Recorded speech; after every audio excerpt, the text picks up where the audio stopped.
എന്റെ പ്രിയപ്പെട്ട സഹോദരങ്ങളെ, സ്വാലിഹത്തായ ഭാര്യ, സ്വാലിഹായ മക്കള്. ഉസ്താദിനോട് എല്ലാവരും പറയുന്നത്, ഉസ്താദേ മക്കള് നന്നാകാൻ ദുആ ചെയ്യണം. എന്റെ മക്കള് സ്വാലിഹീങ്ങളാകാൻ, ഹാഫിളീങ്ങളാകാൻ, ആലിമീങ്ങളാകാൻ, എന്റെ മക്കളുടെ കൈപിടിച്ചുകൊണ്ട് സ്വർഗത്തിൽ പോകാൻ ഉസ്താദേ ദുആ ചെയ്യണേ എന്ന് മാതാപിതാക്കൾ പറയുമ്പോ, ഉമ്മാ സ്വാലിഹത്തായ മക്കളെ വെറുതെ കിട്ടൂല. നിന്നെ സ്വർഗത്തിൽ കൊണ്ടുപോകുന്ന മക്കളെ വെറുതെ കിട്ടൂല. അതിനൊരുപാട് കഷ്ടപ്പാടുണ്ട്, ഒരുപാട് ത്യാഗമുണ്ട്, ഒരുപാട് പരിശ്രമമുണ്ട്.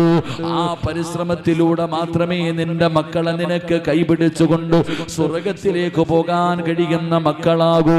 അല്ലാഹുവിന്റെ പരിശുദ്ധമായ ഖുർആൻ പറയുകയാ, മക്കളെന്ന് പറഞ്ഞ അല്ലാഹു തന്നിരിക്കുന്ന ഒരു സമ്മാനമാണ്. ആ മക്കളിലൂടെ നിനക്ക് വലിയ സന്തോഷമുണ്ടാകുമടോ. മക്കളിലൂടെ നിനക്ക് ഇസ്സത്തുണ്ടാവുകയാ, മക്കളിലൂടെ നിനക്ക് ഇസ്സത്തുണ്ടാവുകയാ. അതേ ഖുർആനിൽ അല്ലാഹു മറ്റൊരു സ്ഥലത്ത് പറയുകയാ, മക്കള് നിനക്ക് ഫിത്നയാണ്, മക്കള് നിനക്ക് നാശമാണ്. ഈ സദസ്സിലിരിക്കുന്ന പലരും മക്കള് കാരണം കരയുകയാണ്, മക്കള് കാരണം തലകുനിക്കുകയാണ്, മക്കള് കാരണം നാണം കെടുകയാണ്. മക്കളുടെ കൈപിടിച്ച് സ്വർഗത്തിൽ പോണോ? സ്വർഗത്തിലേക്ക് കടന്നു പോകുന്ന പിതാവിന്റെ കൈപിടിച്ചുകൊണ്ട് നരകത്തിലേക്ക് പോകുന്ന മക്കളാകണോ? എന്റെ പ്രിയപ്പെട്ടവരെ, എങ്ങനെയാണ് നല്ല മക്കളെ കിട്ടുന്നത്? മഹാനായ സയ്യിദുനാ ഉമർ ഇബ്നുൽ ഖത്താബ്,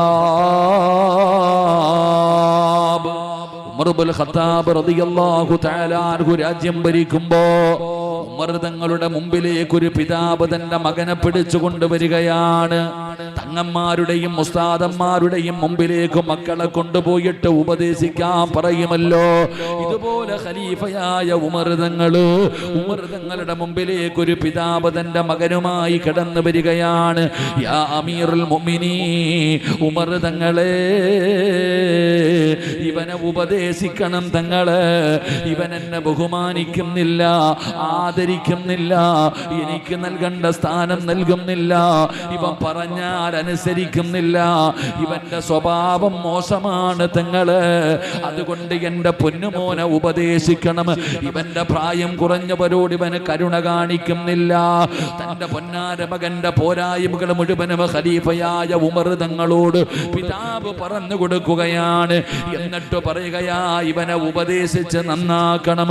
ഉമർ തങ്ങളുടെ മുമ്പിലേക്ക് തന്റെ പൊന്നാര മകന്റെ കൈ പിടിച്ചുകൊണ്ട് പിതാവ് ചെന്നിട്ട് പരാതി പറയുമ്പോ ഉമർ തങ്ങളെ അവനെ അടുത്തേക്ക് ചേർത്ത് പിടിക്കുകയാണ്. മോനെ,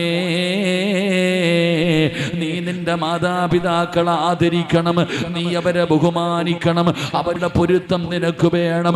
അവരുടെ കാൽച്ചുവട്ടിലാണ് സ്വർഗം കിടക്കുന്നത്. അവരുടെ പൊരുത്തമില്ലെങ്കിൽ നിനക്ക് രക്ഷപ്പെടാൻ കഴിയില്ല.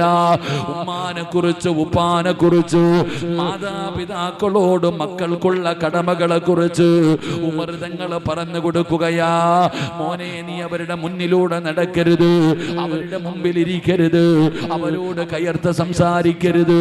ഉമർ തങ്ങളെല്ലാം പറഞ്ഞു കൊടുക്കുകയാണ്. ആ ചെറിയ മകൻ എന്ന സമാധാനത്തോടെ സമയോടുകൂടി നിന്ന് കേൾക്കുകയാണ്. ഉമർ തങ്ങൾ പറഞ്ഞത് മുഴുവനും കേട്ടു. എല്ലാം കേട്ട് കഴിഞ്ഞപ്പോ വാപ്പയ്ക്ക് വലിയ സന്തോഷമായി. അല്ലാഹുവേ, എന്റെ പൊന്നുമകൻ നേരെയായല്ലോ, എന്റെ പൊന്നുമോൻ നന്നായല്ലോ. പിതാവിന് വലിയ സന്തോഷമായി. അവസാനം ഉമർ തങ്ങളുടെ മുമ്പിൽ നിന്ന് ആ മകന്റെ കൈ പിടിച്ചുകൊണ്ട് തിരിച്ച് ഇറങ്ങി പോകാൻ നോക്കുമ്പോ, അവിടുന്ന് തിരിച്ചിറങ്ങി പോകാൻ നോക്കുമ്പോ ഈ പൊന്നുമകൻ ഉമർ തങ്ങളോട് ചോദിക്കുകയാണ്, ഉമർ തങ്ങളെ, എനിക്കൊരു സംശയം ചോദിക്കാനുണ്ട്, എനിക്ക് അങ്ങയോടൊരു സംശയം ചോദിക്കാനുണ്ട്. ഉമർ തങ്ങൾ ചോദിച്ചു, മോനെ, നിന്റെ സംശയം എന്താ? നിനക്ക് എന്താണ് അറിയേണ്ടത്? ആ സമയത്ത് ആ മകൻ ഉമർ തങ്ങളോട് ചോദിക്കുകയാ, ഉമർ തങ്ങളെ, ഇത്രയും നേരം നിങ്ങൾ എന്നെ ഉപദേശിച്ചല്ലോ, എനിക്ക് എന്റെ എനിക്കെന്റെ ഉപ്പാനോടുള്ള കടമ, എനിക്കെന്റെ ഉമ്മയോടുള്ള കടമ, എനിക്കെന്റെ മാതാപിതാക്കളോട് ഒരുപാട് കടമകളുണ്ടെന്ന് നിങ്ങൾ പറഞ്ഞല്ലോ. എല്ലാം ഞാൻ സമ്മതിച്ചു, എല്ലാം ഞാൻ അംഗീകരിച്ചു. എങ്കിൽ ഉമർ തങ്ങളെ, എന്റെ വാപ്പായിക്ക് എന്നോട് വല്ല കടമയുമുണ്ടോ? മാതാപിതാക്കളോട് മക്കൾക്ക് ചില കടമകളുണ്ട്. എവിടെ പോയാലും ഇത് തന്നെയാ കേൾക്കുന്നത്. മദ്രസയിൽ പോയാലും, വഅദിന് പോയാലും, ജുമഅയ്ക്ക് പോയാലും, എവിടെ പോയാലും ഉപ്പാനെ ബഹുമാനിക്കണം, ആദരിക്കണം. ഉമ്മയുടെ മുമ്പിൽ കയർക്കരുത്, ഉമ്മയെ വേദനിപ്പിക്കരുത്. കടമകളും കടപ്പാടുകളും കേൾക്കുമല്ലോ. എങ്കിലും ഈ മകൻ ചോദിക്കുകയാ, ഉമർ തങ്ങളെ, മാതാപിതാക്കൾക്ക് മക്കളോട് വല്ല കടമയുമുണ്ടോ? ഈ കുട്ടിയോട് ഉമർ തങ്ങൾ പറഞ്ഞു കൊടുത്തു, വാപ്പാനെ ബഹുമാനിക്കണം, ആദരിക്കണം, പറയുന്നതനുസരിക്കണം, കയർത്ത് സംസാരിക്കരുത്. അവരുടെ കാൽച്ചുവട്ടില സ്വർഗം, ഇവരുടെ പൊരുത്തമുണ്ടെങ്കിലേ പോകാൻ പറ്റൂ. ഇവര് ദുആ ചെയ്താൽ നിനക്ക് രക്ഷപ്പെടാൻ കഴിയും. എല്ലാം ഇങ്ങനെ പറഞ്ഞു കൊടുത്തു. തിരിച്ചു പോകാൻ സമയമായപ്പോ ഈ കുട്ടി ചോദിച്ചു, എന്റെ വാപ്പായിക്ക് എന്നോട് വല്ല കടമയുണ്ടോ? മക്കൾക്ക് മാതാപിതാക്കളോട് കടമയുള്ളതുപോലെ മാതാപിതാക്കൾക്ക് മക്കളോട് വല്ല കടമയുമുണ്ടോ? ഉമർ തങ്ങളുടെ കണ്ണ് തള്ളിപ്പോയി. ഉമർ ഇബ്നു ഖത്താബ് റളിയല്ലാഹു തആല അൻഹു അത്ഭുതപ്പെട്ടു പോയി. കാരണം വല്ലാത്ത ഒരു ചോദ്യമായി കുട്ടി ചോദിച്ചത്. ഉമർ തങ്ങൾ ആ മകനെ ചേർത്ത് നിർത്തിയിട്ട് പറഞ്ഞു, മോനെ, നിനക്ക് നിന്റെ വാപ്പാനോട് കടമയുള്ളതുപോലെ വാപ്പയ്ക്ക് നിന്നോടും ചില കടമയുണ്ടെന്ന് മഹാനായ സയ്യിദുനാ ഉമർ ഇബ്നുൽ ഖത്താബ് റളിയല്ലാഹു. എന്റെ പ്രിയപ്പെട്ട മാതാപിതാക്കളോട് ഞാൻ പറയുകയാ, ഈ പറയുന്ന കടമ നിങ്ങൾ ആരെങ്കിലും പാലിച്ചിട്ടുണ്ടെങ്കിൽ നിന്റെ മക്കളുടെ കൈ പിടിച്ച് നിനക്ക് സ്വർഗത്തിൽ പോകാം. ഈ പറയുന്ന കടമകൾ നിങ്ങളുടെ മക്കളോട് നിങ്ങൾ പാലിച്ചിട്ടുണ്ടെങ്കിൽ ആ മക്കൾ നിന്നെ ഒരിക്കലും നാണം കെടുത്തൂല. ആ മക്കളുടെ കൈ പിടിച്ച് നിനക്ക് സ്വർഗത്തിൽ പോകാം. പാലിച്ചിട്ടില്ലെങ്കിൽ അള്ളാഹു കാക്കുമാറാകട്ടെ, അള്ളാഹു കാക്കുമാറാകട്ടെ. ഇതപ്പോ രാമീനിന്റെ പവറില്ല. കാരണം ഇന്ന് നമുക്കിട്ടാണല്ലോ എന്ന് വിചാരിച്ചിട്ടാണോ? സാധാരണ വഴുതിനു മുമ്പ് കുട്ടികൾക്കല്ലേ കൊടുക്കുന്നത്. ഇന്ന് ഉപ്പമാർക്കാ. ഇന്ന് ഉപ്പമാർക്കും ഉമ്മമാർക്കും മക്കളെ കുറ്റം പറയുന്ന മാതാപിതാക്കൾക്കാണ് ഇന്നത്തെ വഴുത്. അള്ളാഹു പഠിക്കാൻ ഭാഗ്യം തരുമാറാകട്ടെ, അള്ളാഹു പഠിക്കാൻ ഭാഗ്യം തരുമാറാകട്ടെ. അപ്പൊ മക്കളെ കുറ്റം പറയുന്ന മാതാപിതാക്കൾ പഠിക്കുക. ഈ പറയുന്ന കടമകൾ നിങ്ങൾ പാലിച്ചിട്ടുണ്ടോ? ഞാൻ ഈ പറയുന്ന കടമകൾ നിങ്ങളുടെ മക്കളോട് നിങ്ങൾക്ക് പാലിക്കാൻ പറ്റിയിട്ടുണ്ടോ? ഉണ്ടെങ്കിൽ അൽഹംദുലില്ലാ, ഇല്ലെങ്കിൽ ഇനിയെങ്കിലും പരിശ്രമിക്കുക. അള്ളാഹു ഭാഗ്യം തരുമാറാകട്ടെ, അള്ളാഹു ഭാഗ്യം തരുമാറാകട്ടെ. ഉറക്ക ആമീൻ പറ. അള്ളാഹുവെ, ഈ ആമീൻ പറയുന്ന ശബ്ദത്തിൽ മരിക്കുന്ന സമയം ഷഹാദത്ത് കരിമ ഉറക്ക പറഞ്ഞു മരിക്കാൻ ഭാഗ്യം കൊടുക്കണേ അല്ലാ. ഇനിയൊരു ആമീൻ പറഞ്ഞേ.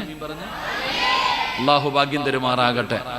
അപ്പൊ ഒന്നാമത്തെ കടമ, ഒരു വാപ്പയ്ക്ക് തന്റെ മകനോടുള്ള, ഒരു ഉപ്പാന് തന്റെ മക്കളോടുള്ള ഒന്നാമത്തെ കടമ എന്താ? ഉമർ ഇബ്നുൽ ഖത്താബ് റളിയല്ലാഹു തആല അൻഹു പറയുകയാ, ഈ കുട്ടിയോട് പറഞ്ഞു കൊടുത്തു, മോനെ, നിന്റെ വാപ്പയ്ക്ക് നിന്നോടുള്ള ഒന്നാമത്തെ കടമ നിനക്ക് നല്ല ഒരു ഉമ്മയെ തരൽ വാപ്പയുടെ കടമയാണെന്ന് മഹാനായ നബിയിന റസൂലുള്ളാഹി. നബിതങ്ങൾ അവിടെ നിന്ന് പറയുകയാ, ഒരു വാപ്പയ്ക്ക് തന്റെ മക്കളോടുള്ള ഒന്നാമത്തെ കടമ ആ മക്കൾക്ക് അള്ളാനെ പേടിയുള്ള ഒരു ഉമ്മാനെ വേണം കൊടുക്കാൻ. 5 നേരം നിസ്കരിക്കുന്ന പടച്ച റബ്ബിന് പേടിയുള്ള ഒരു പെണ്ണിനെ വേണം മക്കൾക്ക് ഉമ്മയായിട്ട് കൊടുക്കേണ്ടത്. അള്ളാഹു നമുക്ക് ഭാഗ്യം നൽകുമാറാകട്ടെ, അള്ളാഹു ഭാഗ്യം നൽകുമാറാകട്ടെ. ഈ കുട്ടിയോട് ചോദിച്ചു, നിന്റെ ഉമ്മ ആരാന്ന്? ഈ ചെറിയ മകനോട് ചോദിച്ചു, നിന്റെ ഉമ്മ ആരാ? ആ മോൻ ഉമർ തങ്ങളോട് പറഞ്ഞ മറുപടി, വീട്ടിൽ ഒരെണ്ണം നിൽക്കുന്നുണ്ട്, വാപ്പ എവിടുന്നോ അടിച്ചുകൊണ്ട് വന്നതാ, മുസ്ലിം പോലുമല്ല. അള്ളാഹു നമുക്ക് ഈമാൻ തരുമാറാകട്ടെ. ഉറക്കപ്പറ. ആ കുട്ടി പറഞ്ഞ മറുപടി, എന്റെ പ്രിയപ്പെട്ട സഹോദരങ്ങളെ, ഏതോ ഒരു അടിമപ്പെണ്ണ നിക്കാഹ് കഴിച്ചിട്ടുണ്ടോ ഇല്ലയെന്നറിയില്ല, വാപ്പ വിളിച്ചു കൊണ്ടുവന്നിരിക്കുന്നതാണ് എന്റെ ഉമ്മയെന്ന് പറയുമ്പോ, എന്റെ പ്രിയപ്പെട്ടവര്, നിങ്ങൾ എന്താ വിചാരിച്ചത് നല്ല മക്കളെ വെറുതെ കിട്ടുമെന്ന? ഒരിക്കലും ഇല്ല. ഒരു ഉദാഹരണം ഞാൻ ചോദിക്കാം. ഈ സ്റ്റേജിന്റെ മുമ്പിൽ ഒരു വാഴ വെച്ചു. ആ വാഴ കുലച്ചു. കുല ഇങ്ങനെ നോക്കുമ്പോ നല്ലതുപോലെ ഒരു കുലയായിട്ടില്ല. ഉടനെ നേരെ ശ്രീകണ്ഠപുരത്ത് പോയിട്ട് ഒരു ചാക്ക് വളം കൊണ്ടുവന്നിട്ട് വാഴയുടെ ചുവട്ടിൽ രാവിലെയും വൈകിട്ടും വളമിടുന്നുണ്ട്, വെള്ളമൊഴിക്കുന്നുണ്ട്. ഈ കൊലച്ച കൊല നല്ലതുപോലെ നേരെയാകുമോ? എന്താ പാവോ? ആകോ? ഇല്ല. എന്തുകൊണ്ട്? അപ്പൊ എന്തായിരുന്നു ആദ്യം ചെയ്യേണ്ടത്? ആദ്യം ചെയ്യേണ്ട എന്തായിരുന്നു? നിങ്ങൾ എന്താ ഇപ്പൊ വെടി കൊണ്ടുപോലെ ഇരിക്കണ പറ. ആദ്യം വളവിടണം. പിന്നെ ഇവിടെ കർഷകന്മാരൊന്നും ഇല്ല ഹതീബ്. എന്താ കർഷകന്മാരൊക്കെ പുറകിരിക്കുന്നുണ്ട്. ആദ്യം എന്തായിരുന്നു ഇപ്പൊ ചെയ്യണ്ടേ? നല്ല വിത്ത് വാങ്ങിച്ചു വെക്കണം. ഇനി എന്തെങ്കിലും ഉണ്ടാ? എന്താ സെക്രട്ടറി? നിങ്ങൾ പ്രസിഡന്റാ? നിങ്ങൾ പള്ളിയിലെ പ്രസിഡന്റ് അല്ലേ? ഇല്ല. എന്തായിരുന്നു ആദ്യം ചെയ്യേണ്ടത്? നല്ല കർഷകന്മാരില്ല, അതാ പഠിക്കേണ്ടത്. എന്റെ പ്രിയപ്പെട്ട സഹോദരങ്ങൾ, ആദ്യം ചെയ്യേണ്ടത് വിത്ത് വാങ്ങലോ വളം വാങ്ങലോ വെള്ളം വാങ്ങലോ അല്ല. എടാ, ഇവിടെ വാഴ വെച്ചാ കിളിക്കുമെന്ന് നോക്കണം. കർഷകന് മണ്ണ് കണ്ടാ അറിയാം. അല്ലാഹു ഈമാൻ നൽകുമാറാകട്ടെ. മണ്ണ് കണ്ടാൽ അറിയാം, വളക്കൂറുള്ള മണ്ണ്. എന്റെ പ്രിയപ്പെട്ടവരെ, ഒരു യഥാർത്ഥ കർഷകന് മണ്ണ് കണ്ടാൽ അറിയാം. ഉദാഹരണം എന്തിനാണ് പറഞ്ഞതെന്നറിയോ?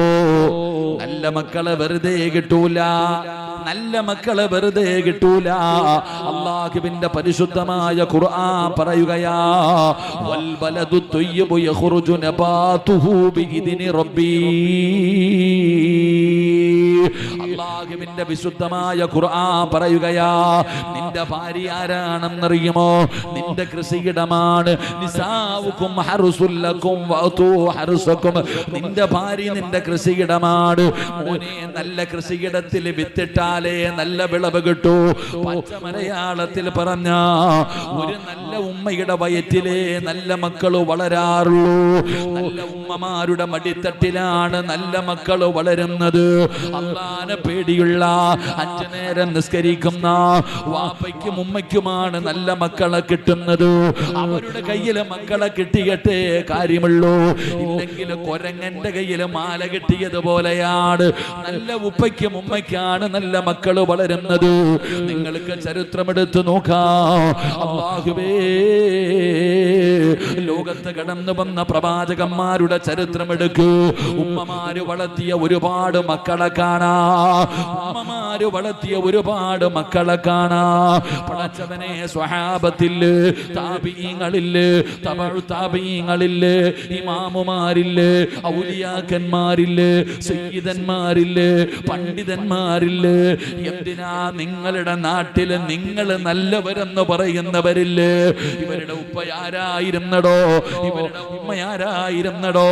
എന്റെ പ്രിയപ്പെട്ടവരെ, ഖുർആൻ പറയുകയാ, നല്ല ഉമ്മമാരുടെ മടിത്തട്ടിലാണ് നല്ല മക്കൾ വളരുന്നത്. എത്രയോ ചരിത്രങ്ങൾ വേണം. എത്ര ചരിത്രങ്ങളാണ് നിങ്ങൾക്ക് വേണ്ടത്? പടച്ചവനെ, സാബിത്ത് ബിൻ ഇബ്രാഹിം എന്ന് പറയുന്ന ഒരു ചെറുപ്പക്കാരനുണ്ടായിരുന്നു. അല്ലാഹുവിനെ വല്ലാത്ത പേടിയാ. ഹലാലാണെന്ന് ഉറപ്പുള്ളത് മാത്രമേ കഴിക്കാറുള്ളൂ.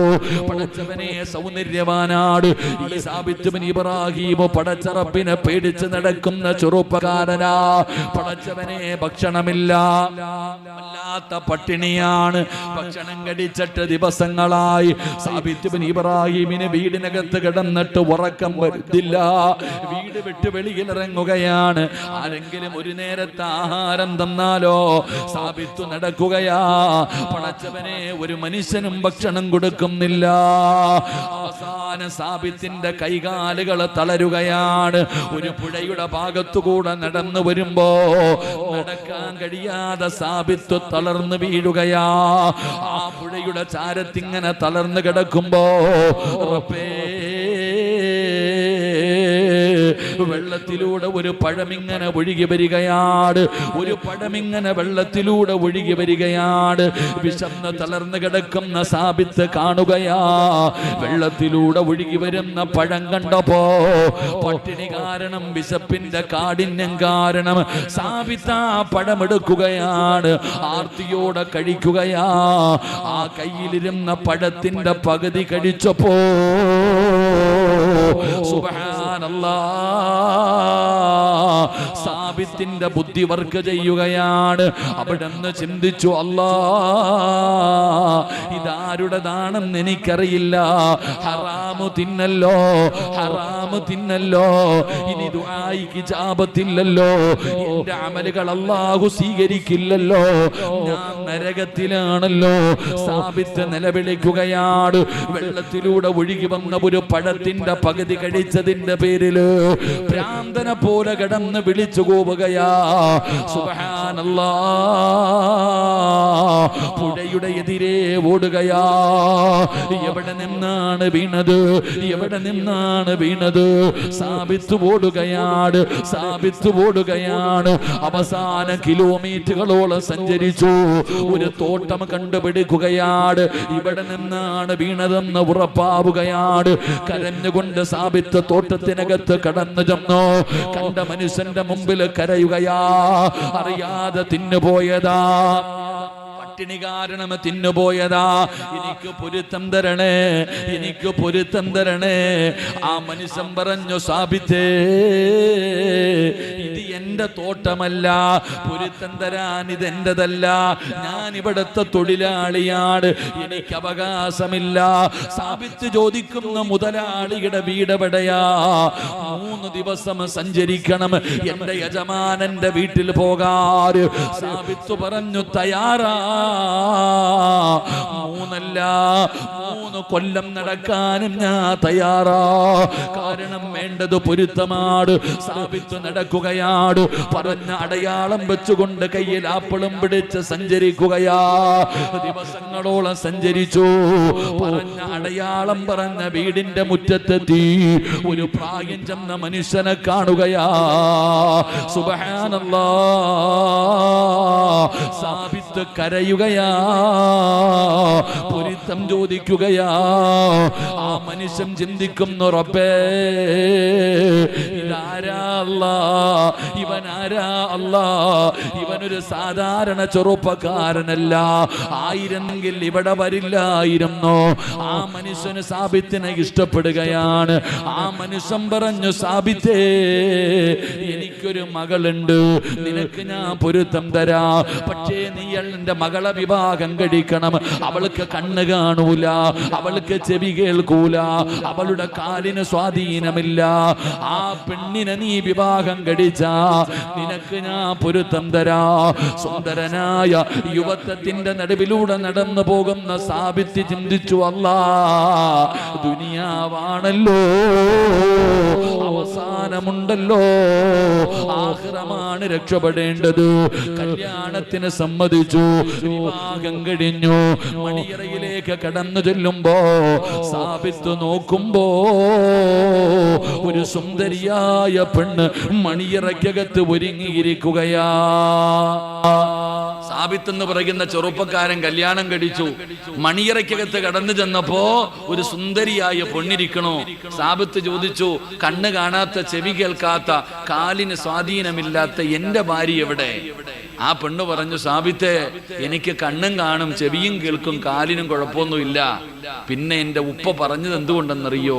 സാബിത്തെ ഓർമ്മ വെച്ച കാലത്തും, എനിക്ക് ഓർമ്മ വെച്ച കാലം മുതൽ ഇന്നുവരെ എന്റെ കണ്ണുകൊണ്ട് ഞാൻ ഹറാമ് കണ്ടിട്ടില്ല. അല്ല കാണരുതെന്ന് പറഞ്ഞ ഒരു കാര്യം ഇന്നു വരെ ഞാൻ എന്റെ കണ്ണുകൊണ്ട് കണ്ടിട്ടില്ല, എന്റെ ചെവി കൊണ്ട് ഞാൻ ഹറാമ് കേട്ടിട്ടില്ല. യശനീയം പരദൂഷണം ഒന്നും ഞാൻ പറയാറുമില്ല, കേൾക്കാറുമില്ല. ആ പെണ്ണ് പറയുകയാ, അള്ളാഹു പോകരുതെന്ന് പറഞ്ഞ ഒരു സ്ഥലത്തേക്ക് എന്റെ ഈ കാലുകൊണ്ട് ഞാൻ പോയിട്ടില്ല. അവൾ അള്ളാഹിനെ പേടിയുള്ളവളായിരുന്നു, അവൾ അള്ളാഹുവിനെ ഭയന്ന് ജീവിക്കുന്ന പെണ്ണായിരുന്നു. ഈ സാബിത്ത് ബിൻ ഇബ്രാഹിമും അള്ളാഹുവിനെ ഭയന്ന് ജീവിച്ചവനായിരുന്നു. ഇവര് രണ്ടുപേരും കൂടെ കൃഷി ഇറക്കിയപ്പോ അള്ളാഹു ഒരു മകനെ കൊടുത്തു. ആരാ മകൻ എന്നറിയുമോ? മഹാനായ ഇമാമുന അബൂ ഹനീഫ റളിയല്ലാഹു തആല അൻഹു ഈ ഉമ്മയുടെ മകനായിരുന്നു എന്ന് ചരിത്രം പഠിപ്പിക്കുകയാ. അള്ളാഹു ഈമാൻ നൽകുമാറാകട്ടെ, അല്ലാഹ് ഈമാൻ നൽകുമാറാകട്ടെ. എന്റെ പ്രിയപ്പെട്ടവരെ, നല്ല ഉമ്മമാർ, നല്ല ഉപ്പമാർ, നമ്മൾ മനസ്സിലാക്കേണ്ട കാര്യം, എടോ പണ്ട് മദീനത്ത് മുബാറക് എന്ന് പറയുന്ന ഒരു അടിമയുണ്ടായിരുന്നു, ഒരു തോട്ടം തൊഴിലാളി. യജമാനൻ വലിയ കോടീശ്വരനാ, യജമാനന്റെ ഏക്കർ കണക്കിന് നീളമുള്ള മുന്തിരിത്തോട്ടത്തിലെ തൊഴിലാളിയാണ് മുബാറക്ക്. ഒരു ദിവസം എന്റെ പ്രിയപ്പെട്ട സഹോദരങ്ങളെ, മുബാറക്കിന്റെ മകൾ, യജമാനന്റെ മകളെ പെണ്ണ് കാണാൻ ആള് വന്നു. പെണ്ണ് കാണാൻ വേണ്ടി വീട്ടിലേക്ക് ആള് വന്നപ്പോ മുബാറക്ക് എന്ന് പറയുന്ന തൊഴിലാളിയെ വിളിച്ചിട്ട് മുതലാളി പറഞ്ഞു, എന്റെ മകളെ പെണ്ണ് കാണാൻ ആള് വന്നിരിക്കുന്നു, നീ മുന്തിരിത്തോട്ടത്തിൽ പോയിട്ട് പാകമായ കുറച്ച് മുന്തിരി കൊണ്ടുവാ. മുബാറക്ക് ഓടിച്ചെന്നു. മുന്തിരി കുലകൾ പറിച്ചു കൊണ്ടുവന്ന് യജമാനന്റെ കയ്യിൽ കൊടുത്തു. യജമാനൻ ഒരെണ്ണം എടുത്ത് കഴിച്ചു നോക്കുമ്പോ വല്ലാത്ത പുളിപ്പ്. യജമാനൻ പറഞ്ഞു, മുബാറക്കെ, എന്റെ മകളെ പെണ്ണ് കാണാൻ ആള് വന്നിരിക്കുകയാ, വിരുന്നുകാരാ, മധുരമുള്ളത് പറിച്ചു കൊണ്ടുപാടാ. മുബാറക്ക് രണ്ടാമതും പോയി. ഒരു മുല മുന്തിരി പറിച്ചു കൊണ്ടുവന്ന് യജമാനന്റെ കയ്യിൽ കൊടുത്തു. അത് ഒന്ന് കഴിച്ചു നോക്കുമ്പോ വല്ലാത്ത കയ്പ്. യജമാനന്റെ മുഖം ചുമക്കാൻ തുടങ്ങി. നീ എന്തെടാ എന്നെ കളിയാക്കുന്നോടാ, പോയി മധുരമുള്ളത് പറിച്ചു കൊണ്ടുപാടാ. മൂന്നാമതും പറഞ്ഞു വിട്ടു. മുബാറക്ക് എന്ന് പറയുന്ന അടിമ മൂന്നാമതും മുന്തിരിത്തോട്ടത്തിൽ പോയി മുന്തിരി പറിച്ചു കൊണ്ടുവന്ന് യജമാനന്റെ മുമ്പിൽ വെച്ചു കൊടുത്തു. യജമാനൻ ഒരെണ്ണം എടുത്ത് ടേസ്റ്റ് ചെയ്യുമ്പോ വല്ലാത്ത കയ്പും വല്ലാത്ത പുളിപ്പും. പിന്നെ യജമാനൻ നോക്കിയില്ല, മുബാറക്കിനെ തല്ലാൻ തുടങ്ങി. മുബാറക്കിനെ തല്ലാൻ തുടങ്ങി. എന്തേടാ നിനക്കറിയില്ലേടാ, 10 കൊല്ലമായില്ലേടാ മുബാറക്കെ ഈ മുന്തിരിത്തോട്ടത്തിൽ നീ ജോലി ചെയ്യുന്നു, നിനക്കറിയില്ലേടാ എന്ന് പറഞ്ഞ് തല്ലുമ്പോ മുബാറക്ക് പറയുന്നുണ്ട്, എനിക്കറിയില്ല. മധുരമുള്ളതും മധുരമില്ലാത്തതും എനിക്കറിയില്ല. കള്ളം പറയുന്നോടാ, 10 കൊല്ലമായില്ലേടാ ഇവിടെ ജോലി ചെയ്യുന്നത് എന്ന് പറഞ്ഞ് തല്ലുമ്പോ മുബാറക്ക് പറഞ്ഞ മറുപടി എന്തെന്നറിയുമോ? 10 വർഷമായി ഈ മുന്തിരി തോട്ടത്തിൽ ഞാൻ ജോലി ചെയ്യുന്നുണ്ട്, ഇന്നുവരെ താഴെ വീണ ഒരു മുന്തിരി ഞാൻ എടുത്ത് കഴിച്ചിട്ടില്ല. ഒരെണ്ണം പറിച്ചു കഴിക്കുന്നത് പോയിട്ട് താഴെ വീണ ഒരു മുന്തിരി പോലും ഈ 10 കൊല്ലത്തിന്റെ ഇടയിൽ ഞാൻ ഒരിക്കൽ പോലും താഴെ വീണ ഒരു മുന്തിരി പോലും എടുത്ത് ടേസ്റ്റ് നോക്കിയിട്ടില്ല. കാരണം നിങ്ങൾ എനിക്ക് അനുവാദം തന്നില്ലല്ലോ, നിങ്ങൾ എനിക്ക് തിന്നാൻ അനുവാദം തന്നില്ലല്ലോ, തോട്ടം നോക്കാനല്ലേ അനുവാദം തന്നത്. ആ മനുഷ്യൻ ഒരു മുന്തിരി പോലും കഴിച്ചിട്ടില്ല എന്ന് പറയുമ്പോ യജമാനന്റെ കൈ വിറയ്ക്കാൻ തുടങ്ങി. സുബ്ഹാനല്ലാഹ്, അള്ളാഹു നമുക്ക് ഈമാൻ നൽകി അനുഗ്രഹിക്കുമാറാകട്ടെ. ഒന്ന് ചിന്തിക്കടോ, 10 കൊല്ലം ഒരു മുന്തിരി തോട്ടത്തിൽ ജോലി ചെയ്തിട്ട് ഒരു താഴെ വീണ മുന്തിരി പോലും എടുത്ത് കഴിച്ചിട്ടില്ലെങ്കിൽ ആ ചെറുപ്പക്കാരൻ ആരാ? ഗൾഫിൽ പോയിട്ട് അറബി യതീംഖാനയിലാക്കിയിട്ട് വരുന്നവൻ ആ കാലവ. അള്ളാഹു കാക്കുമാറാകട്ടെ. ആമീൻ പറയടോ.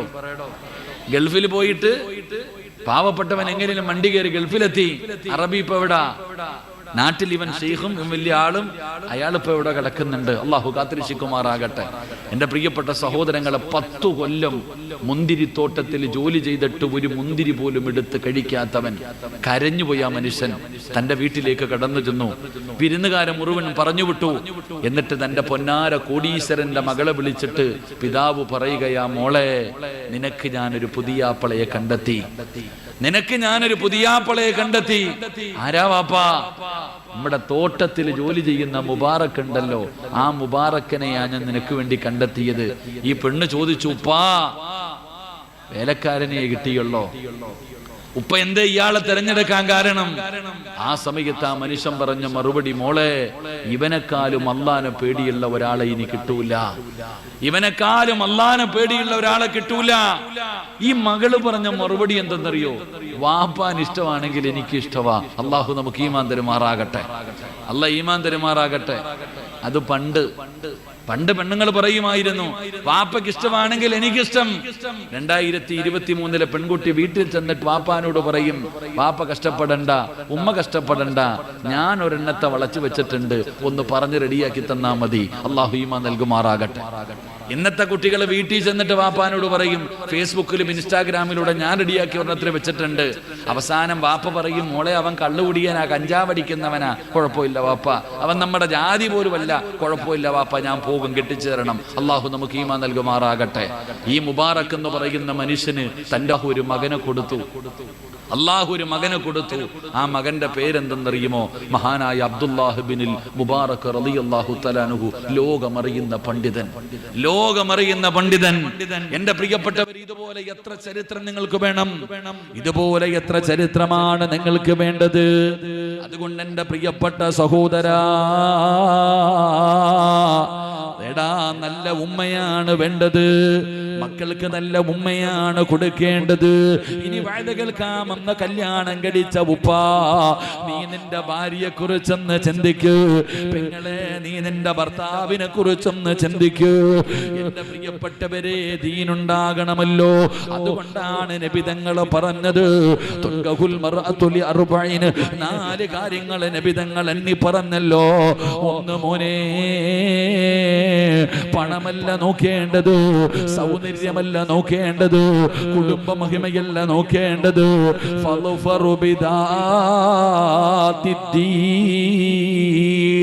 ദീനാണ് പരിഗണിക്കേണ്ടത്. പണമോ സൗന്ദര്യമോ കുടുംബ മഹിമയോ അല്ല. എടാ, ദീനുണ്ടോന്ന് നോക്ക്. കിട്ടുന്ന പെണ്ണ് തലമറയ്ക്കുന്നവളാണോ? അവൾ നിസ്കരിക്കുന്നവളാണോ? അവൾ അല്ലാഹുവിനെ പേടിയുള്ളവനാണോ? ഇതാണ് മോളെ നോക്കേണ്ടത്. ദീനുള്ള പെണ്ണുങ്ങളെ തെരഞ്ഞെടുക്കൂ. അപ്പോഴാണ് നന്നാകുന്നത്, അപ്പോഴാണ് ജീവിതം നന്നാകുന്നത്. കുറ്റപ്പെടുത്തിയതല്ല പെങ്ങളെ, നിങ്ങളെ ഒരിക്കലും കുറ്റപ്പെടുത്തിയതല്ല. എന്തിനാണ് ദീനുള്ള പെണ്ണിനെ തെരഞ്ഞെടുക്കാൻ പറയുന്നത്? അതിന്റെ കാരണം ഞാൻ പറഞ്ഞു തരാ. അതുകൊണ്ട് പെണ്ണ് കെട്ടാനിരിക്കുന്ന ചെറുപ്പക്കാരാ, വാപ്പ പറയും പണം വേണമെന്ന്, ഉമ്മ പറയും പണം വേണമെന്ന്. മോനെ, പണം പരിഗണിക്കല്ലേ, പണം പരിഗണിക്കല്ലേ. പണം കണ്ടിട്ട് പെണ്ണ് കെട്ടല്ലേ. പറഞ്ഞത് സിറാജല്ല, ആദരവായ പ്രവാചകൻ നബി മുഹമ്മദ് മുസ്തഫ. ആസിയ ബീബി റളിയല്ലാഹു തആല അൻഹാ, ഫിറഔനിന്റെ കൊട്ടാരത്തിലെ രാജകുമാരിയാണ് ആസിയ. ആ ആസിയാനെ കണ്ടുപഠിക്കാനാ അല്ലാഹ് പറഞ്ഞത്, ബൈതും ഫിൽ ജന്ന. പെണ്ണെ, അല്ലാഹുവിനോട് സ്വർഗത്തിലെ കൊട്ടാരം തരണേ എന്ന് ചോദിച്ച മഹദിയാ. അതുകൊണ്ട് പെങ്ങളെ, നീ നേരെയായ നിന്റെ ഭർത്താവ് നേരെയാകും, നിന്റെ മക്കള് നേരെയാകും, നിന്റെ കുടുംബം നേരെയാകും. മറിച്ച് വാപ്പ നല്ലവനാ, പടച്ച റബ്ബേ, ഉപ്പ ഉമ്മ മോശക്കാരിയാ, മക്കള് തലതിരിഞ്ഞു പോകുമടോ, മക്കള് തലതിരിഞ്ഞു പോകുമടോ. അതുകൊണ്ടാണ് ഞങ്ങള് നല്ലതുപോലെ നിങ്ങളെ ഉപദേശിക്കുന്നത് എന്റെ പ്രിയപ്പെട്ടവരെ. അതുകൊണ്ട് അല്ലാഹുവിന്റെ റസൂല് പറയുകയാ, മാതാപിതാക്കൾക്കോ മക്കളോടുള്ള ഒന്നാമത്തെ കടമ അല്ലാഹുവിനെ പേടിയുള്ള ഉമ്മയെ കൊടുക്കൂ, അല്ലാഹുവിനെ പേടിയുള്ള ഉപ്പയെ കൊടുക്കൂ.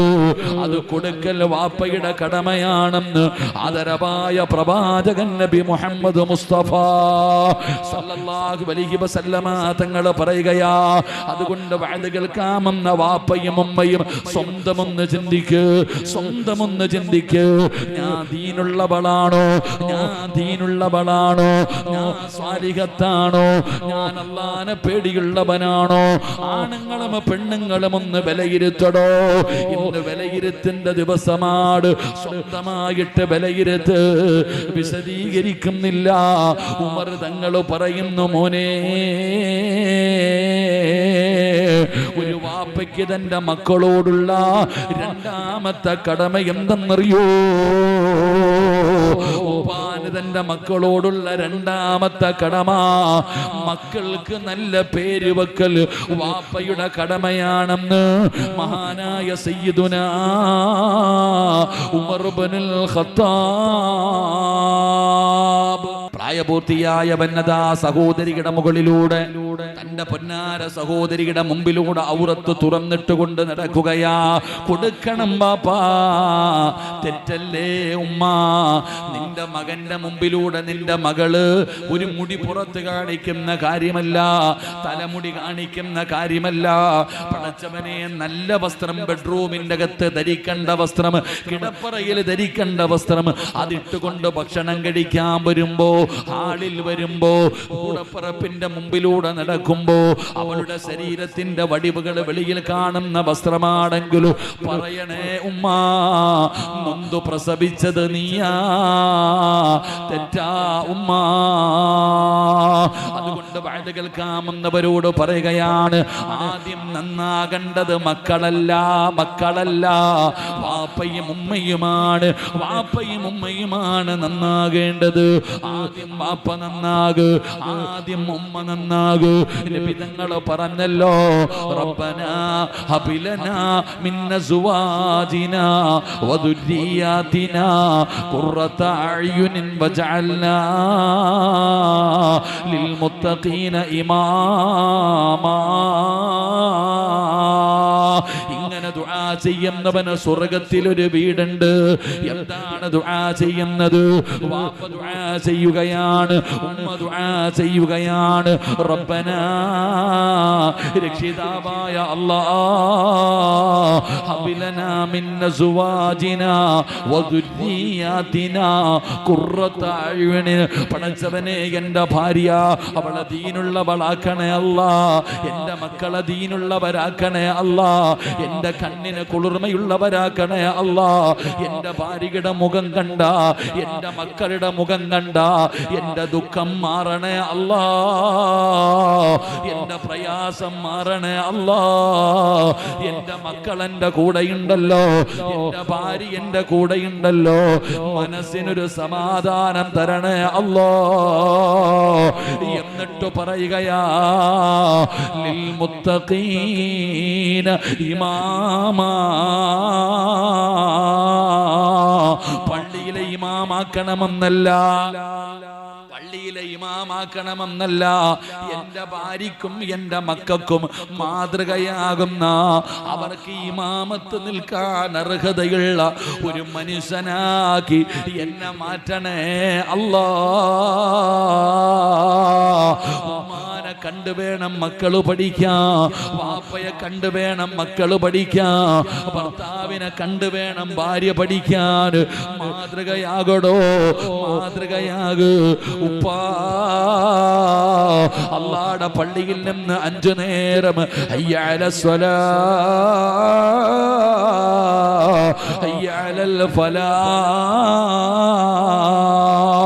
അല്ലാഹുവിന്റെ പള്ളിയിൽ നിന്ന് 5 നേരം ബാങ്ക് വിളിക്കുമ്പോ നിസ്കരിക്കാൻ പള്ളിയിൽ പോകുന്നവനാണോ?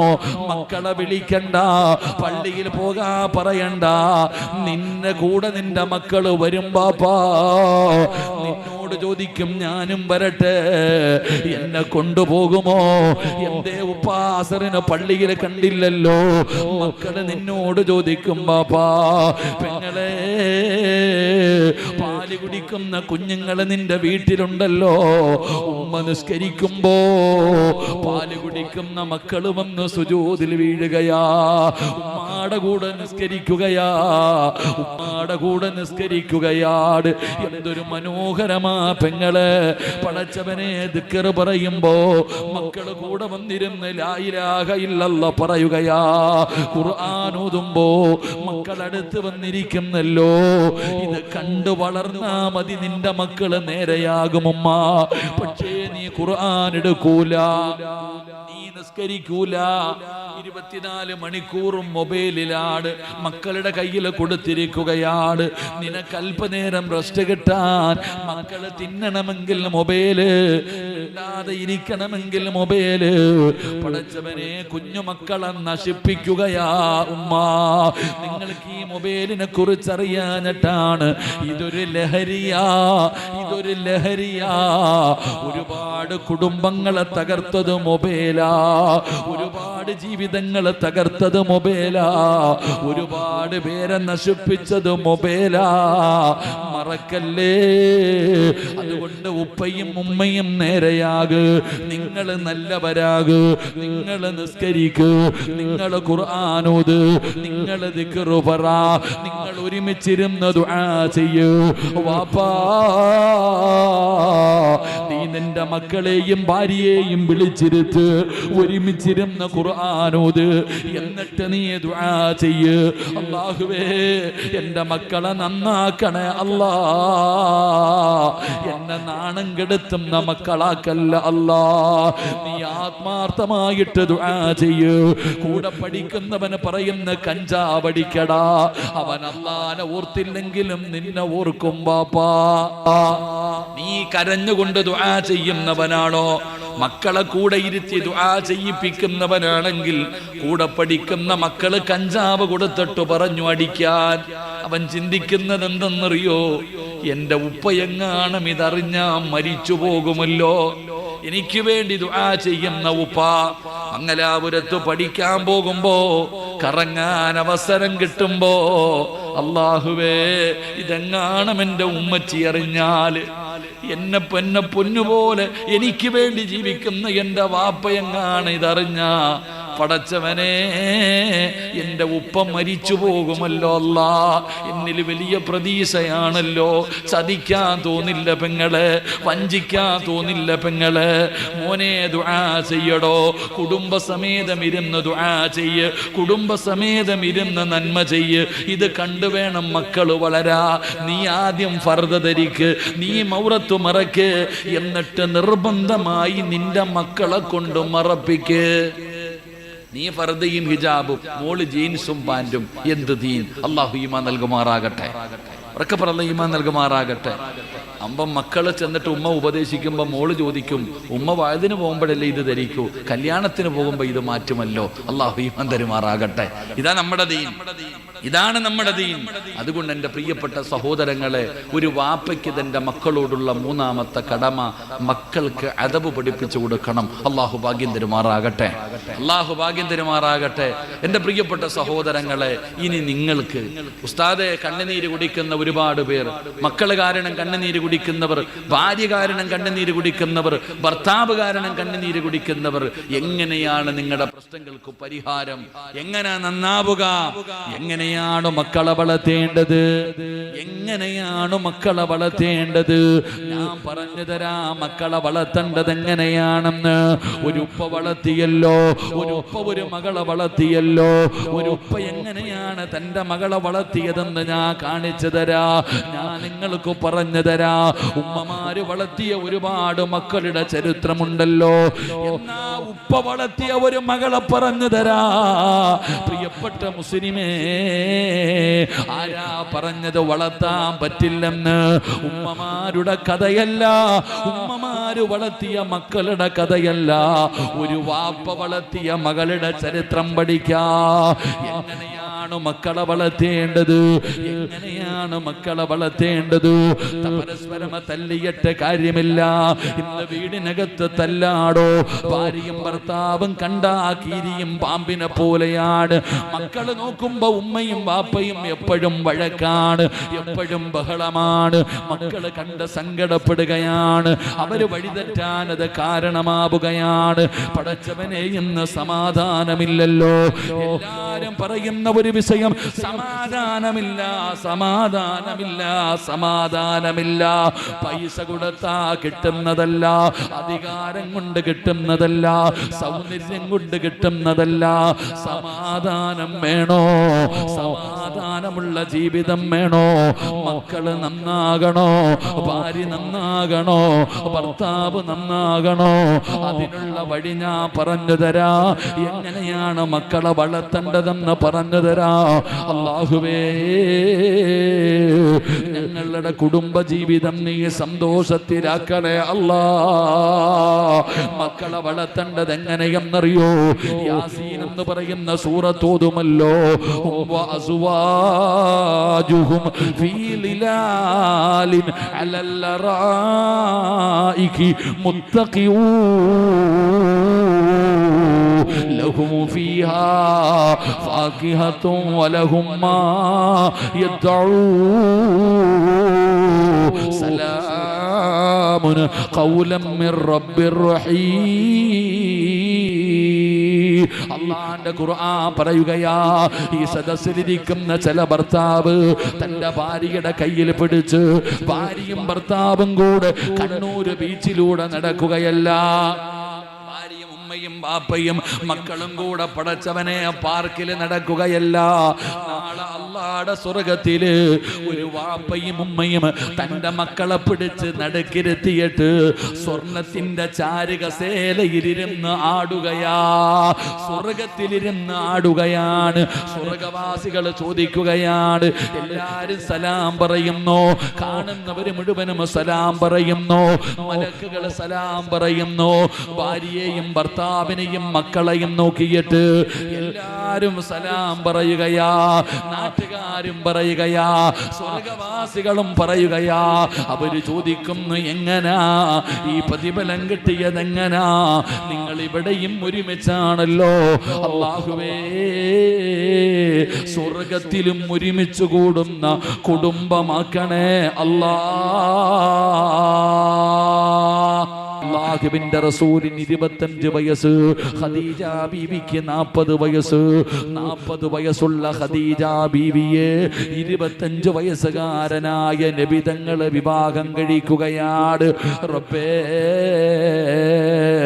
രണ്ടുപേരും സമാധാനപരമായി ജീവിക്കുകയാണ്. പെങ്ങളെ, അതാ ഖദീജയും നബി തങ്ങളും 25 വർഷമാണ് ജീവിച്ചത്. ഭാര്യയും ഭർത്താവുമായി 25 വർഷം കുടുംബ ജീവിതം നടത്തി. ആയിഷ ഖദീജ ബീവിക്ക് 65 വയസ്സായി.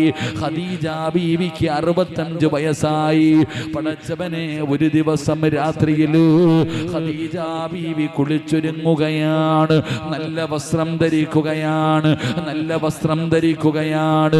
എന്നിട്ട് വീടിന്റെ വാതിലിൽ ഇങ്ങനെ നിൽക്കുകയാണ്. അള്ളാന്റെ റസൂല് കടന്നു വരികയാ. ഖദീജ ബീവിക്ക് 65 വയസ്സുള്ളപ്പോ വീടിന്റെ മുമ്പിൽ കുളിച്ചൊരുങ്ങിയിട്ട് ഇങ്ങനെ നിൽക്കുകയാണ്. നബി തങ്ങൾ കടന്നു വന്നു.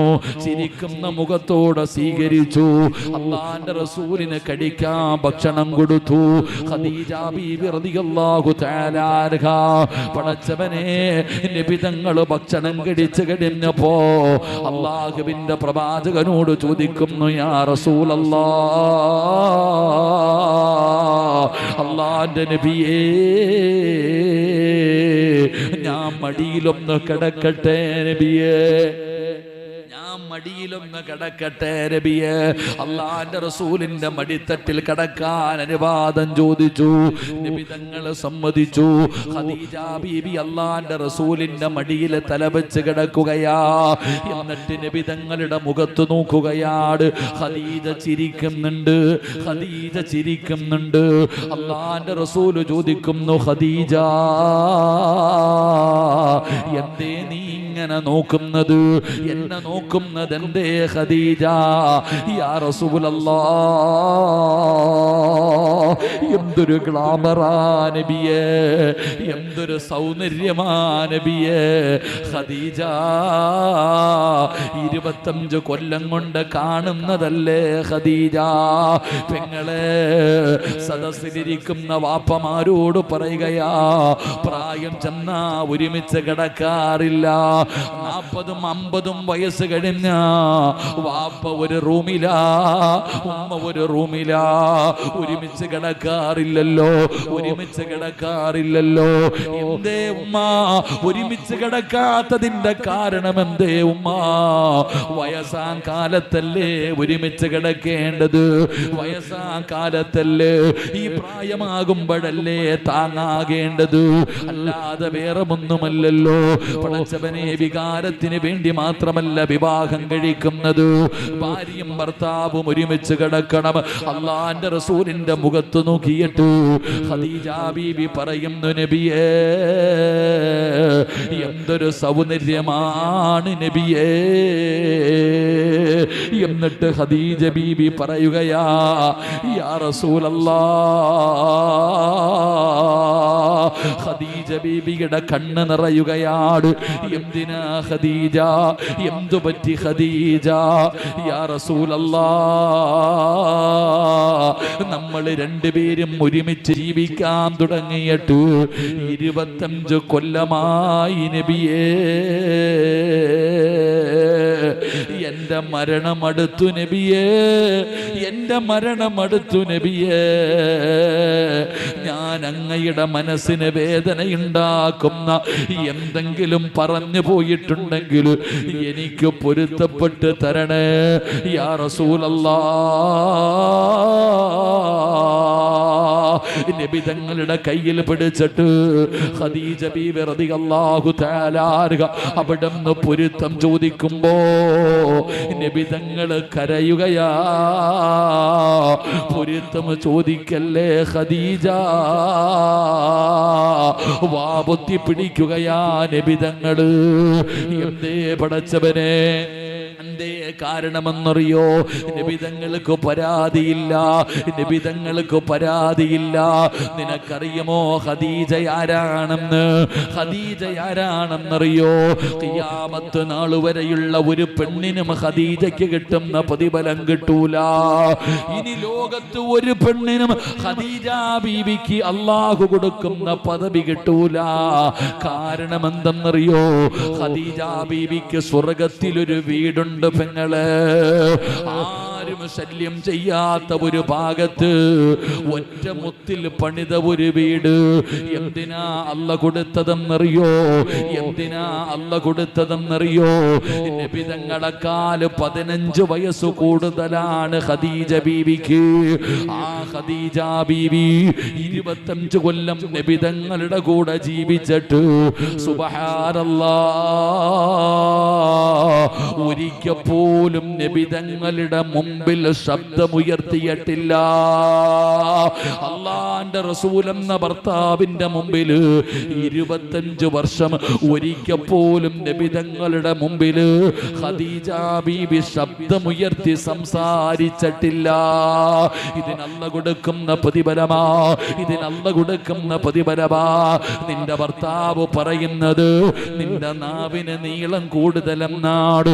എന്തൊക്കെയാ പറയുന്നത്? എന്തൊക്കെയാ പറയുന്നത്? അള്ളാന്റെ റസൂല് ഖദീജ ബീവിയുടെ വാപൊത്തി പിടിച്ചിട്ട് പറയുകയാ, പറയല്ലേ, പൊരുത്തം ചോദിക്കല്ലേ. പിരിയുകയാണോ ഖദീജ?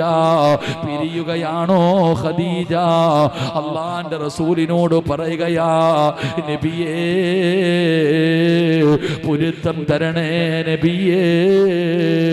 അള്ളാന്റെ റസൂല് പറഞ്ഞു, പരാതിയില്ല, എനിക്ക് നിന്നെ കുറിച്ചൊരു പരാതിയുമില്ല. ചാടി എഴുന്നേൽക്കുകയാണ് 65 വയസ്സുള്ള ഖദീജ ബീവി റളിയല്ലാഹു തആല അൻഹാ. തങ്ങളുടെ മുമ്പിലേക്ക് ചാടി എഴുന്നേൽക്കുകയാണ്. കെട്ടിപ്പിടിച്ച് ചുംബനം കൊടുക്കുകയാണ്. അല്ലാഹുവിന്റെ റസൂലിന് ചുംബനം കൊടുത്തു. എന്നിട്ട് ചെവിയിൽ ഒരു രഹസ്യം ചോദിക്കുകയാ, യാ റസൂലല്ലാഹ്, 3 ആഗ്രഹമുണ്ട്, 3 ആഗ്രഹമുണ്ട്, സാധിപ്പിച്ച് തരുമോ യാ റസൂലല്ലാഹ്? നബി തങ്ങളോട് 3 ആഗ്രഹം പറയുകയാ. ഒന്നാമത്തെ ആഗ്രഹം എന്തെന്നറിയോ? നബിയേ, ഞാൻ മരിച്ചാ എന്റെ മയ്യത്ത് നിങ്ങൾ കുളിപ്പിക്കണം നബിയേ. ആരും എന്റെ ജനാസ കുളിപ്പിക്കരുത്, നിങ്ങൾ വേണം കുളിപ്പിക്കാൻ. വേറെ ഒരാളും എന്റെ ശരീരം കാണുന്നത് എനിക്കിഷ്ടമല്ല. വേറെ ഒരാളും എന്റെ ശരീരം കാണുന്നത് എനിക്കിഷ്ടമല്ല നബിയേ. കുളിപ്പിക്കുമോ നബിയേ? കുളിപ്പിക്കുമോ നബിയേ? നബി തങ്ങളെ സമ്മതിക്കുകയാണ്. രണ്ടാമത്തെ ആഗ്രഹം എന്തെന്നറിയോ? യാ റസൂലല്ലാഹ്, അങ്ങ് പുതയ്ക്കുന്ന പുതപ്പുണ്ടല്ലോ, തങ്ങളുടെ ഷാളുണ്ടല്ലോ, അല്ലാഹുവിന്റെ റസൂല് എപ്പോഴും പുതയ്ക്കുന്ന ഷാള്, നബിയേ കഫം തുണിക്കകത്ത് വെക്കുമോ നബിയേ? നിങ്ങളില്ലാതെ പറ്റൂല. ഖിയാമത്ത് നാൾ വരെ ഖബറിനകത്ത് കിടക്കേണ്ടതാണ്. എനിക്ക് നിങ്ങളുടെ സുഗന്ധം വേണം നബിയേ. നിങ്ങളില്ലാതെ എനിക്ക് ഉറങ്ങാൻ പറ്റൂല. നിങ്ങളില്ലാതെ ഖബറിനകത്ത് കിടക്കാൻ പറ്റൂല. അതുകൊണ്ട് അങ്ങയുടെ ചുമലിൽ കിടക്കുന്ന ഷാള് എന്റെ കഫം തുണിക്കകത്ത് വെക്കണം നബിയേ. അല്ലാഹുവിന്റെ റസൂല് സമ്മതിക്കുകയാ. മൂന്നാമത് പറയുകയാ, എന്റെ ഖബറിനകത്ത് ഇറങ്ങണേ നബിയേ, നിങ്ങൾ വേണം എന്റെ ജനാസ ഇറക്കി വെക്കാൻ, നിങ്ങൾ വേണം എന്റെ ജനാസ ഇറക്കി വെക്കാൻ, നിങ്ങളുടെ കൈ കൊണ്ട് വേണം മണ്ണ് വാരി വെക്കാൻ. അള്ളാന്റെ റസൂൽ അവിടുന്ന് സമ്മതിക്കുകയാണ്. നബി തങ്ങളോട് പറയുകയാ, എന്റെ ഫാത്തിമാനെ നോക്കണേ നബിയേ, ഉമ്മ കൂടെ വേണ്ട സമയമാ, ഉമ്മ കൂടെ വേണ്ട സമയമാ. എന്റെ പൊന്നുമോളെ തല്ലല്ലേ, എന്റെ പൊന്നുമോളെ വേദനിപ്പിക്കല്ലേ.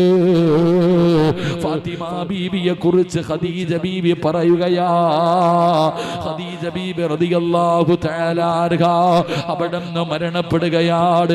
അല്ലാഹുവിന്റെ റസൂലാ മയ്യത്ത് കുളിപ്പിച്ചത് നബി തങ്ങളാണ്. ഖദീജ ബീബി റളിയല്ലാഹു തആല അൻഹയുടെ ജനാസ കുളിപ്പിച്ചത്. അവിടുന്ന് കഫൻ പൊതിയുമ്പോ ചുമലിൽ കിടന്ന ഷാളെടുത്ത് ചുംബിക്കുകയാ. ഖദീജയുടെ കഫൻ തുണിക്കകത്ത് വെച്ച് പൊതിയുകയാ. പടച്ചവനെ, ജനാസ കൊണ്ടുപോയി ഖബറിലേക്ക് നബി തങ്ങൾ ഇറങ്ങി. തന്റെ പ്രിയപ്പെട്ട ഭാര്യയുടെ ഖബറിനകത്ത് ഇറങ്ങിയിട്ട് അവിടത്തെ ജനാസ താങ്ങി ഇറക്കുകയാണ്.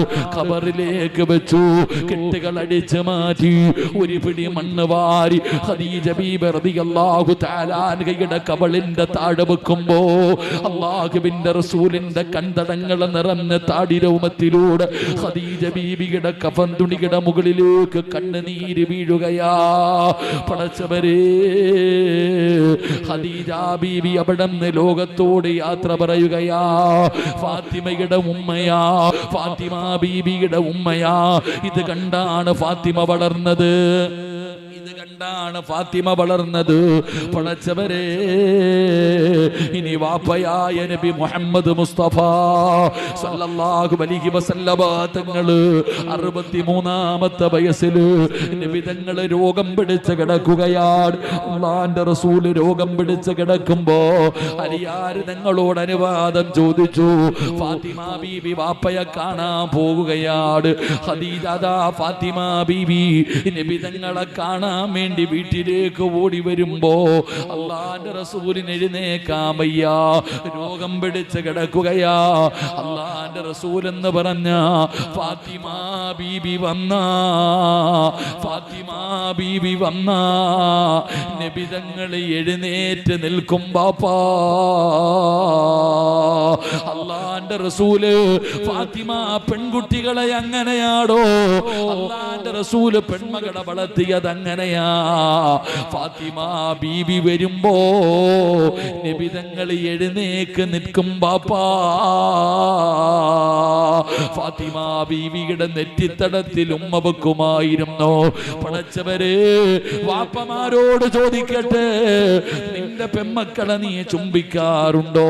കല്യാണം കഴിച്ച വിട്ട മക്കളാണെങ്കിലും നിന്റെ മകളല്ലേ, നിന്റെ മകളല്ലേ, ആ പൊന്നുമോളുടെ നെറ്റിത്തടത്തിൽ ഉമ്മ കൊടുക്കുന്ന എത്ര വാപ്പമാരാ.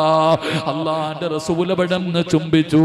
ഫാത്തിമ ബീബി കരയുകയാ, ഫാത്തിമ ബീബി കരയുകയാ. വാപ്പയുടെ അവസ്ഥ കണ്ടിട്ട് കരയുകയാ. അല്ലാഹുവിന്റെ റസൂൽ അടുത്ത് വിളിച്ചു. എന്നിട്ട് പറഞ്ഞു, ഫാത്തിമ, വാപ്പയുടെ മരണമെടുത്തു, വാപ്പയുടെ മരണമെടുത്തു. ഫാത്തിമ ബീബി കരയുകയാണ്. തന്റെ ഉപ്പ മരണപ്പെടാ പോകുന്നു എന്ന് പറയുമ്പോ ഫാത്തിമ വല്ലാതെ കരയുകയാണ്. വാ മോളെ ഫാത്തിമ, വാ മോളെ ഫാത്തിമ. രണ്ടാമത് വിളിച്ചിട്ട് നബി തങ്ങൾ പറഞ്ഞു, ഫാത്തിമ, അടുത്തത് നീയാ മോളെ, അടുത്തത് നീയാ മോളെ. മരണം പറഞ്ഞപ്പ ചിരിച്ചടോ ഫാത്തിമ. ലോകത്ത് മരണം പറഞ്ഞപ്പോ ചിരിച്ചവളാണ് ഫാത്തിമ. റസൂലുള്ളാഹി തങ്ങൾ മരണം പറഞ്ഞു. ഫാത്തിമ ബീബി അടുത്തിരിക്കുകയാണ്. നബി തങ്ങൾ വഫാത്താ വഫാത്താവുകയാണ്. അതാ ഫാത്തിമ ബീബിയുടെ മുമ്പില് ആയിഷ എന്ന ഭാര്യയുടെ മടിത്തട്ടില് അല്ലാഹുവിന്റെ പ്രവാചകൻ ആയിഷ ബീബി റളിയല്ലാഹു തആല അൻഹയുടെ മടിത്തട്ടിൽ കിടന്ന് പടച്ചവനെ ആയിഷ ബീബിയുടെ നെഞ്ചത്ത് കിടന്നിട്ടാ റസൂലുള്ളാഹി വഫാത്താകുന്നത്. ഭാര്യയുടെ നെഞ്ചത്ത് കിടന്നിട്ട് അല്ലാഹുവിന്റെ റസൂൽ യാത്രയാവുകയാണ്. വാപ്പ മരിക്കുന്നതും മകളായ ഫാത്തിമ കണ്ടു. ഈ വാപ്പയുടെയും ഉമ്മയുടെയും മകളായ മഹദി ഫാത്തിമ ബീബി റളിയല്ലാഹു തആല അൻഹ നിന്നെ പോലെ 40 കൊല്ലമൊന്നും ജീവിച്ചില്ല. 40 വർഷമൊന്നും ഫാത്തിമ ബീബി ജീവിച്ചില്ല. 29ാമത്തെ വയസ്സ്, 29 കൊല്ലമേ ജീവിച്ചുള്ളൂ. 29ാമത്തെ വയസ്സില് ഫാത്തിമ ബീബി കുളിച്ച് റെഡിയായി നിൽക്കുകയാണ്. അലിയാര് തങ്ങള്